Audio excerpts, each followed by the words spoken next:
Look at the US-Canada border right now. It doesn't look like a partnership anymore. It looks like a fortress under construction, an economic barricade rising in real time. For decades, Washington assumed Canada would simply follow orders, that any demand from the White House would be met without resistance.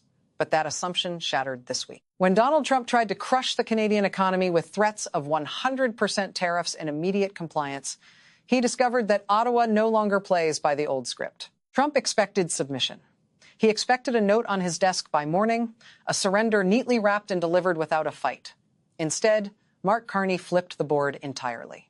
He didn't apologize. He didn't beg. He didn't make a public display of outrage. He did something far more consequential. He shut the U.S. out of critical deals and pivoted to the rest of the global economy. What followed is a cascade of consequences that Americans are already feeling. Supply chains are fracturing. Prices are climbing. And the Oval Office is scrambling in real time to manage a crisis that no tweet can solve. It all started in the dead of night, around 2 a.m., with Trump doing what he does best, escalating a crisis from the tip of his phone. No diplomatic channels were used. No quiet calls to Ottawa. Instead, he issued an immediate public threat. 100% tariffs on everything crossing the Canadian border: lumber, steel, aluminum, auto parts, crude oil, electricity. He framed it as justice, a rectification of the so-called ripoff in the USMCA trade deal. The demand was brutal. Canada had 48 hours to send a team to Washington and agree to sweeping new quotas or face a total border shutdown. Trump's plan was textbook: attack, pressure, wait for compliance, threaten devastation. It has worked countless times before. Targets scramble, governments apologize, deals are signed, and rallies are held to celebrate victories for American interests. But this time, the script failed. Mark Carney didn't panic. Ottawa didn't bend. No angry tweets, no surrender, no rush to negotiate. Instead, Carney went global. He dialed Brussels. He called Tokyo and Seoul. He built a coalition before the U.S. even realized it had been bypassed. By morning, while the White House waited for capitulation, Carney addressed the world with calm authority. He announced Canada's new emergency trade framework, the Global Resource Stability Accord. Canada committed its strategic reserves, rare earth minerals, uranium, crude oil, agricultural exports, to long-term contracts with the EU and Indo-Pacific partners. Everything Trump threatened to tax was now off-limits to U.S. leverage. The American administration, expecting fear and submission, instead witnessed a quiet, total strategic decoupling. This is more than a political stunt. It's a tectonic shift in global economics. The North American supply chain is biological in its precision. Thousands of trucks cross the Ambassador Bridge between Detroit and Windsor daily, carrying parts that may cross the border multiple times before a vehicle is finished. Ford, GM, and other automakers depend on this system to function. Tariffs, as Trump proposed, would have halted production, tanked stock values, and sparked a panic across multiple industries. Carney's move reversed the pressure, and the U.S. supply chain, ironically, became the victim of its own threatened aggression. Energy adds another layer of complexity. Midwestern and Texan refineries rely on heavy crude from Alberta. Without it, gas prices spike. Without it, refineries cannot function at full capacity. Trump's threat to tariff Canadian oil could have sent fuel costs soaring almost overnight. Carney didn't retaliate with anger. He revealed Canada's contingency: pipelines, tankers, and a willing global market waiting to absorb the supply. The result: American energy security suddenly became contingent not on domestic production, but on a country the president tried to intimidate. And then there's the most strategic aspect: rare earth minerals. Lithium, cobalt, uranium, and other critical resources underpin the 21st century economy, from fighter jets to electric vehicles to AI server farms. China dominates the global supply. Canada is the only reliable alternative in the Western Hemisphere.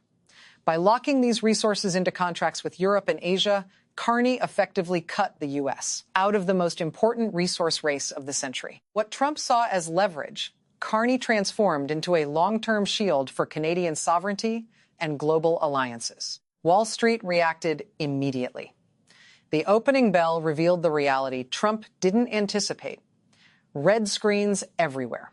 Stocks in autos, defense, tech, and retail all plunged within hours. Investors weren't panicking blindly. They calculated the math. Trump's threat wasn't just reckless, it was self-destructive. By trying to coerce Canada, He exposed America's reliance on a partner he assumed would always comply. The corporate world went into overdrive. Fortune 500 CEOs called the White House. Lobbyists swarmed Capitol Hill, all echoing the same message. Walk it back. You are destroying us. Every call, every memo underscored the irony. Trump's strategy to appear strong instead revealed instability. Threatening your closest ally doesn't project strength. It broadcasts unpredictability, and that unpredictability now costs money, jobs, and credibility. Trump's entire brand relies on a simple formula: escalate, threaten, force submission. He thrives on panic, on the target caving, on headlines that scream victory. But the world doesn't respond that way anymore. Governments have learned alternatives exist. Global markets, supply chains, and international partners no longer react to bluster alone. Carney exploited this evolution perfectly by doing nothing obvious. He turned Trump's aggression into proof of America's erratic leadership. This isn't just a diplomatic maneuver. It's a strategic masterclass. Carney didn't retaliate with tweets or rallies. He built options, not threats. Europe, Japan, and South Korea now hold secure Canadian contracts.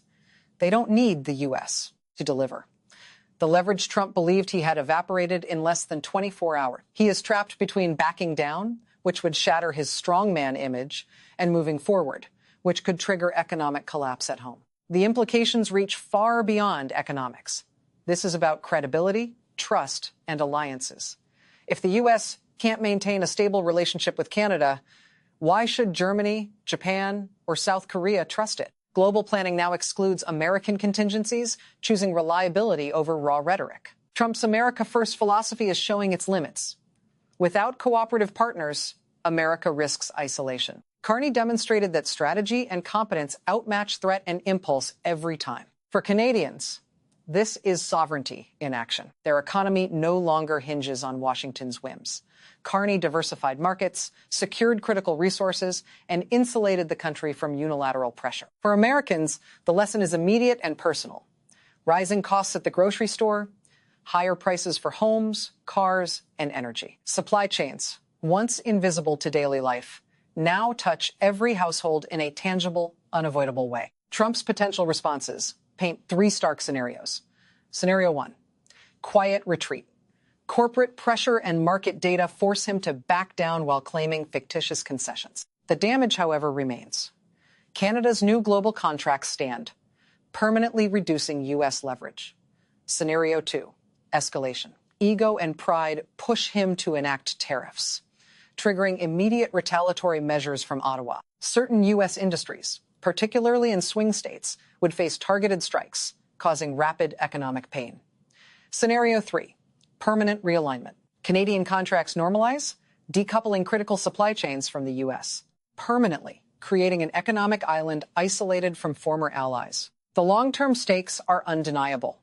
America's ability to influence global supply chains, defense resources, and energy markets has been permanently altered. What Trump thought was leverage became vulnerability. Carney proved that credibility, alliances, and strategic foresight outweigh volatility and threat.